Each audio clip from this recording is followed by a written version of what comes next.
What if I told you that the most powerful money moves you can make today don't cost a single dollar? What if releasing your money blocks was as simple as picking up a pen? That's exactly what we're getting into today, because steps 7 and 8 of this money block series are all about the written word. And I promise you, by the end of this episode, you're going to want to grab your journal and get to work. I'm Christine, and this is Aligned and Abundant, where we talk about the real, the raw, and the energetic side of building a life and a business that actually feels as good as it looks. Let's get into it.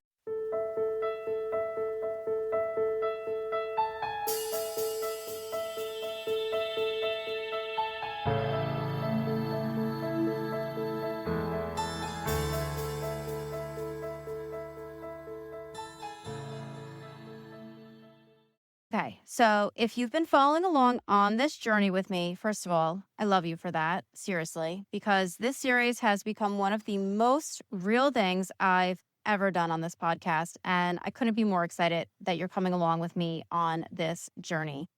We started back in episode 52 when I finally stopped pretending my money blocks didn't exist and decided to tackle them head on live on my podcast. And since then, we've walked through 6 steps together. We've cleared stagnant energy. We did the forgiveness work. And that one cracked me open, by the way. We tackled limiting beliefs. We worked on reprogramming our subconscious. We dove into EFT tapping, and we practiced embodied gratitude. And now we're on steps 7 and 8. You know, I believe in the power of journaling and writing things down. I literally have so many journals. It is one of my oldest, most sacred practices, going all the way back to being a teenager, laying on my bed and just journaling away. So if you're new here, welcome. You can absolutely start right here, but I'd also love for you to go back and begin at episode 52. The whole series is a journey, and it's so much more powerful when you do it from the beginning.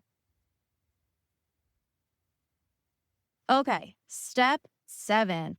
And this one is so simple, you guys. Most people skip right over it, which is exactly why people stay stuck. So here's the thing. Writing your goals down is not just a productivity hack. It's actually an energetic practice. It's a physical affirmation. Every single time you put pen to paper and write out what you want, you are literally declaring to yourself, to your subconscious mind, and to the universe, this is where I'm headed. You're not just organizing your thoughts, you're focusing your energy. And that's probably why I love this so much, because my brain is like a computer with 21 tabs open. One is frozen, one is glitching, and one is reloading, and the rest are just hanging tight in the background, running in the background. And that's why I love to write things down, because it's out. It's out of my subconscious. It's off my shoulders, but I don't have to worry about forgetting it, because that brain fog is real sometimes, and I can easily go back to it. So this is like getting clear. It's reminding ourselves that what you focus on grows. The problem is most of us wake up and immediately focus on what's missing. We open our phones and get distracted. We scroll, and before we've even had our coffee, we are energetically anchored in lack or comparison. So writing your goals down every single day, and I mean every day, not just on the vision board you made on New Year's Eve. That's now potentially collecting dust. That's how you interrupt the pattern. My vision board is not collecting dust because, y'all, it sits in my bedroom for me to look at. And I also lead a fun workshop every season where we create a vision board and we make it our screensaver. So my vision board is not collecting dust. In fact, it gets looked at multiple times a day, probably, I don't even know, 100 times a day, how many times I'm on my phone. So, writing your goals down every single day just becomes another habit, another practice. So, it's actually so simple. You pick your goal, and it can be big or small. Maybe it's reaching 15K in income this month. Maybe it's signing one new client this week. Maybe it's selling 5 products today. It doesn't matter. What matters is that you write it down. Present tense as if it's already in motion. So, for example, I am calling in 15K this month with ease. I am signing an aligned dream client this week. Money is flowing to me freely and consistently. Now, feel the difference between writing that versus just thinking it vaguely somewhere in the back of your mind. There's a specificness, a weight, an intention to it, behind it. You are literally using your hand, your physical body, as a conduit for your desire. And here's what I want you to notice: the writing isn't about the outcome, it's about the energy you step into after you write it. Because when you start your morning with a clear written declaration of what you want, you show up differently. You make different decisions. You notice different opportunities. And that's not woo, that's neuroscience. Your reticular activating system, which is basically our brain's filter for what it pays attention to, will start scanning your environment for evidence that your goal is possible.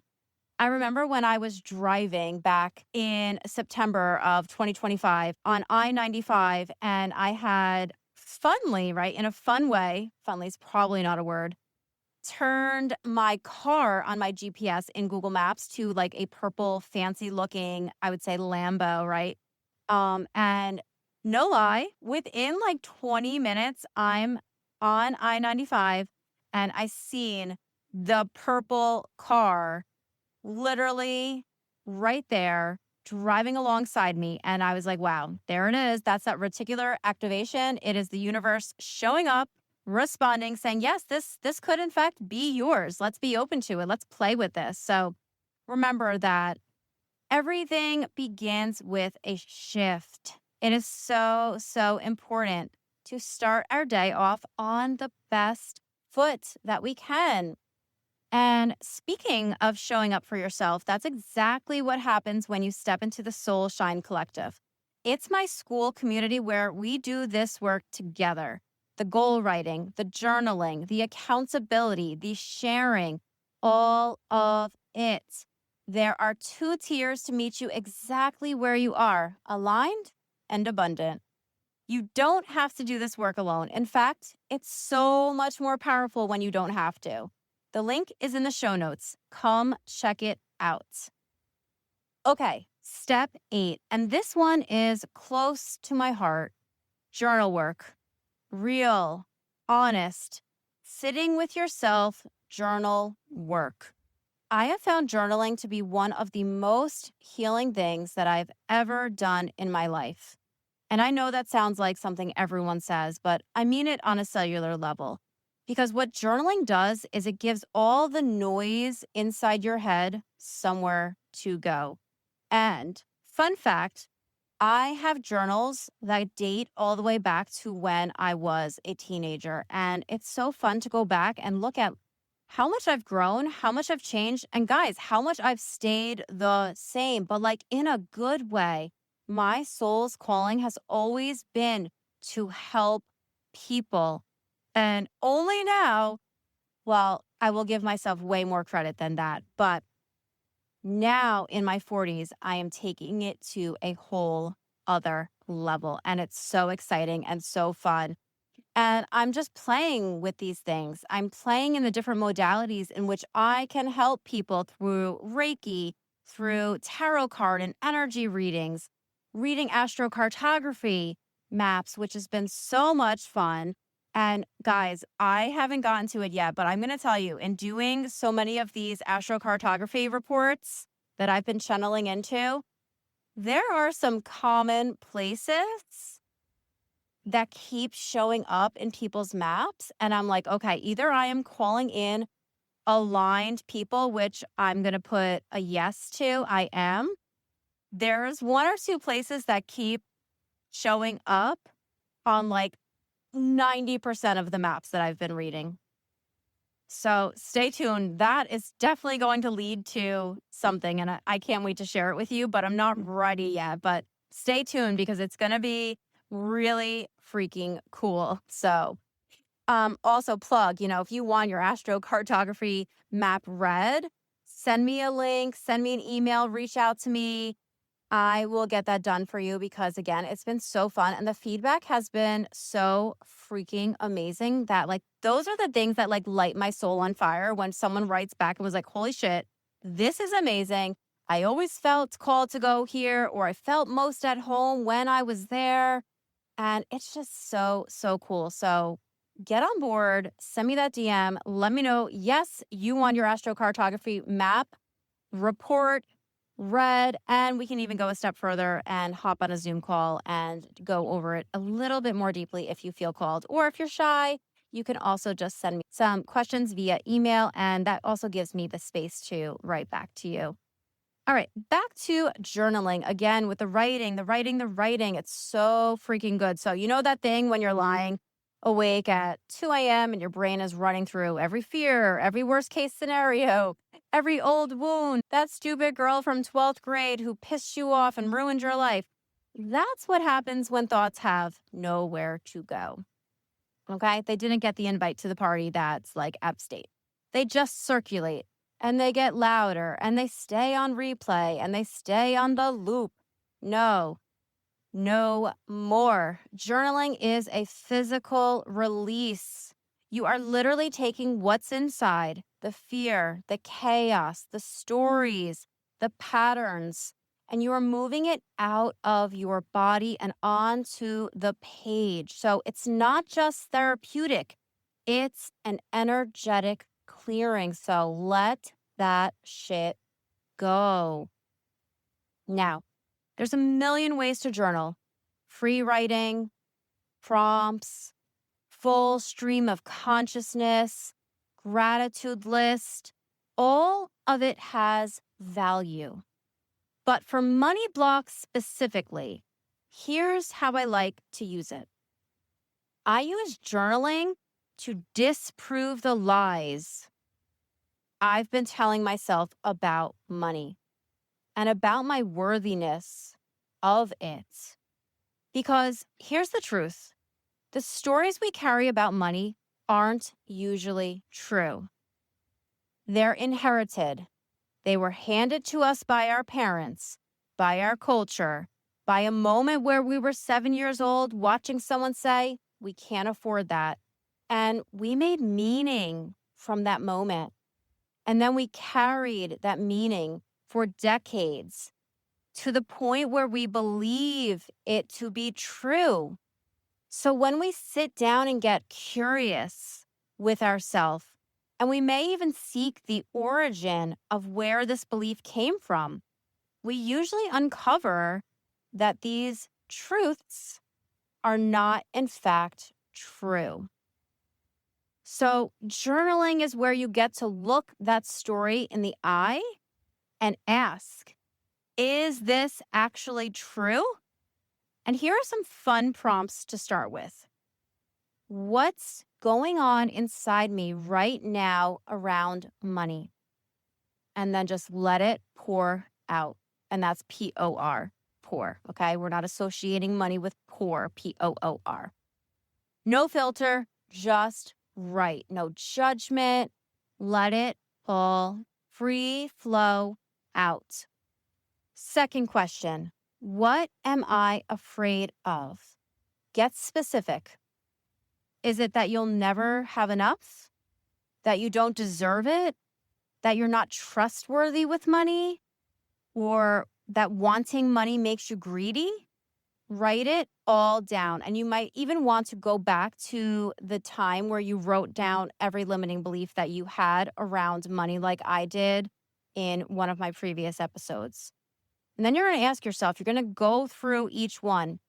Is this actually a truth? Or is it a lie I was taught? Where did this belief come from? How old was I when I decided this? You're going to put your detective's hat on and you're going to get really curious with this. What's the new way I want to look at this? Write that empowering version. That's where the magic lies. And write it like you believe it. Even if you don't fully yet, that's okay. Now, you don't have to say, I am rich and I have endless amounts of money. You can write something like, I am on my way to becoming rich. I am on my way to accepting more abundance into my life, because it has to be believable for our nervous system to trust it, to believe it, to accept it. So you cannot say, I am a billionaire, okay? That's not going to work if you wholeheartedly don't believe it. And if you have these subconscious hidden limiting beliefs still circling in your energy and in your neural pathways, it's just not going to happen. So you have to start off with I am statements,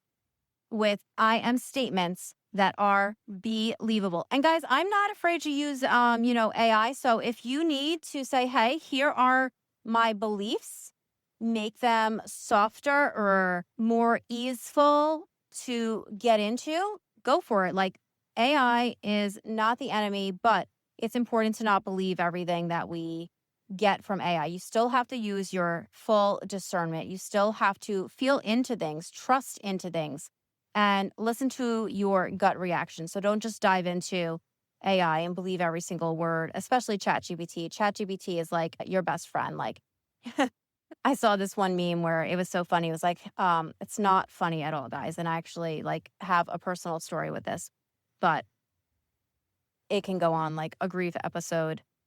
But, it was like, hey, chat, I just ran someone over. And chat was like, it's okay, Christine. First thing to do is take a deep breath. You did the best you could. And it's like, no, no, no. But it was so accurate. It's like, that's how chat GPT gets, right? It's like, it kind of coaxes you into thinking like, everything's okay. Peaches and roses. Like, it's going to be all right. Like, don't worry. Like, you just committed the most heinous crime in the world. But guess what? You're going to be okay. You made the best decision you could with what you had. So again, with AI, it is a great tool and I am all for it, but please use discernment. You are the best advocate and the most knowledgeable person for your inner wants and desires. So you have to lean into that, okay? Don't just go off a deep end, but that's my disclaimer. All right. So the part that people miss is read it back to yourself out loud. So here's the next part. You are speaking it out loud because our voice has power. Our words have power, and they have more power and more energy when we speak them out loud. And also, your body hears it differently.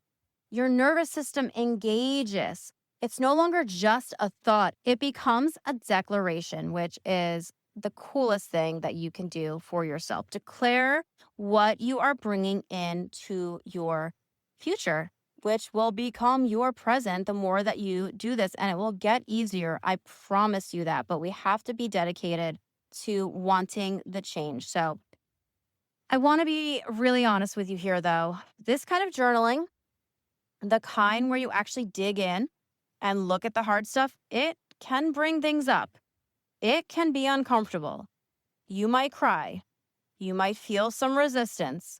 You might write 2 sentences and then want to close the notebook. That's normal. That's resistance. That actually is the signal that you're right on the edge of the work that needs to happen.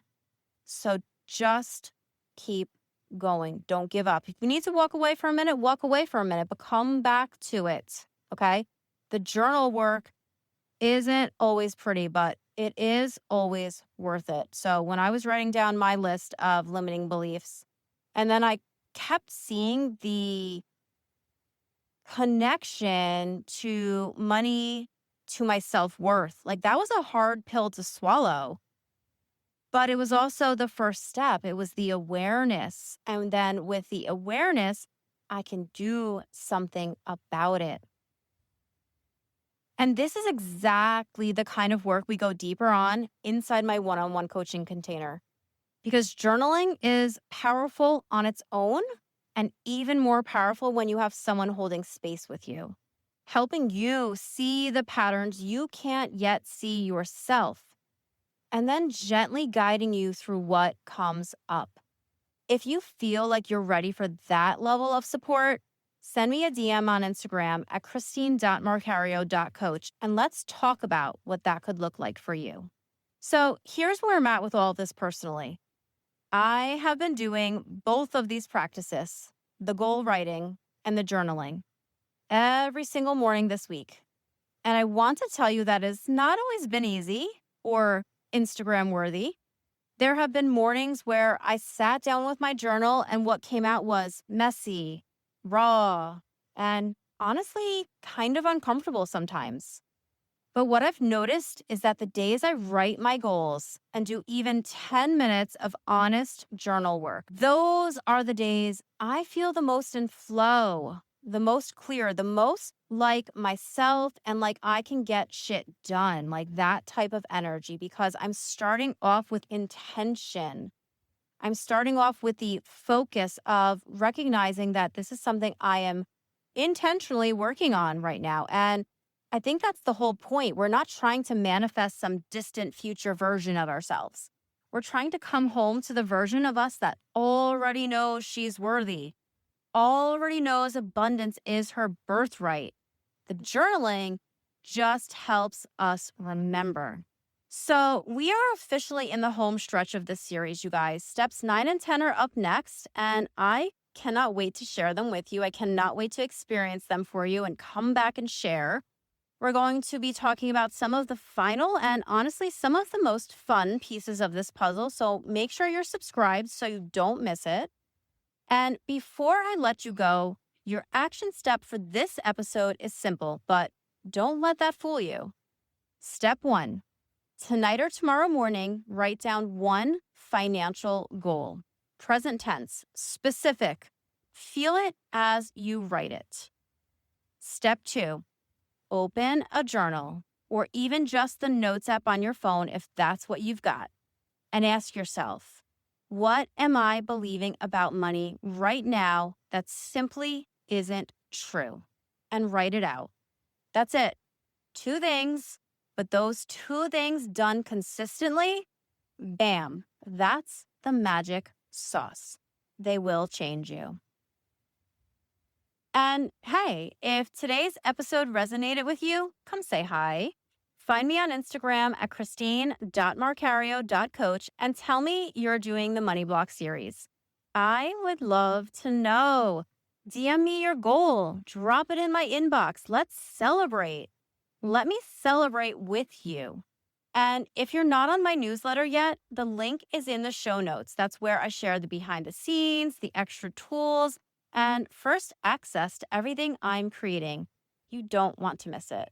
The Soul Shine Collective is also open and waiting for you. There are 2 tiers designed to meet you wherever you are on this journey. And over the weekend, I just had the download of what I am teaching this month. So the focus workshop for this month is going to be called Permission to Play. And there's such a fun story, stories that are behind how this workshop came into my consciousness. And now I'm just doing the job of being the facilitator, being the conduit for the energetic information and exchange, and leading my members through it. So if you want in, all you have to do is reach out to me or find the link in my newsletter or on socials, because I'm going to be promoting it for about the next week and a half. We are going to dive into that on Monday, June 1st. And if you can't make it live, that's cool. It's going to be amazing if you can, but it's going to be 12 p.m. Eastern. And I get it. Some of us have 9 to 5s. All right. I get that. Hello. I was there for oh my gosh, I've been working since I was 14, guys. So now that I'm finally creating my own business, I'm working on creating my dream life. And so that's where I'm at right now. And it all starts with making decisions and saying yes to yourself and saying no to things that no longer light you up. And so I'm so excited to have lived and practiced this experience because we teach what we experience. And that's so powerful and it's so precious. And we only have this one precious life. You know, they say that, but I believe in reincarnation. So I don't really believe that. What I'm saying is right now, here in the moment, in the present tense, this is all we have. So that's a wrap on episode 56. I'm so grateful you were here for this one. If this episode was useful, share it with a friend who needs to hear it. Some of us are broke ass fools and we need help. So, um, I also saw this other meme side note. If you're still listening, God bless you, because most people stop listening at the end. But there was this meme that said, if you are the scrub riding in the side of your friend's car, that TLC song, you are no longer a scrub. You are actually financially savvy. So, fun note, as gas prices continue to skyrocket, let's save every friggin' dollar we can on other things besides joining my workshop and my membership, y'all. We need this. You need this. Give yourself permission to play. All right. Until next time, sending you so much love. See you next time.